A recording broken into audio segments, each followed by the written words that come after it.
દેવભૂમિ દ્વારકા જિલ્લાના ભાણવડમાં એસઓજી પોલીસે ડ્રોન સર્વેલન્સની મદદથી ગાંજાનું વાવેતર ઝડપી પાડ્યું છે. પોલીસે 2 શખ્સોની ધરપકડ કરી છે. જિલ્લા પોલીસ વડા નીતેશ પાંડેની સૂચના મુજબ એસઓજીની ટીમે સહીદેવળિયા ગામમાં કાર્યવાહી કરી હતી. પીઆઈપીસી સિંગરખિયાના નેતૃત્વમાં ડ્રોન કેમેરાથી સર્વેલન્સ દરમિયાન 60 વર્ષીય ધનજી લક્ષ્મણ ગાજરોતર પાસેથી કુલ 86,460 રૂપિયાની કિંમતના 8,646 કિલો વજનના 11 ગાંજાના છોડ અને 140 ગ્રામ સૂકો ગાંજો જપ્ત કરાયો હતો. આ જ વિસ્તારમાં બીજી કાર્યવાહી દરમિયાન 44 વર્ષીય હિતેશ ઉર્ફે ભાયા હમીર ગોહિલની વાડીમાં દરોડો પાડવામાં આવ્યો હતો.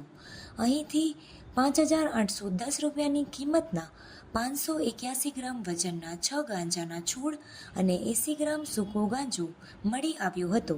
કુલ 94,560 રૂપિયાની કિંમતના 9,227 કિલો વજનના ગાંજાના 17 છોડ અને 229 ગ્રામ સૂકા ગાંજા સાથે બંને આરોપીઓની એનડીપીએસ એક્ટ હેઠળ ધરપકડ કરવામાં આવી છે.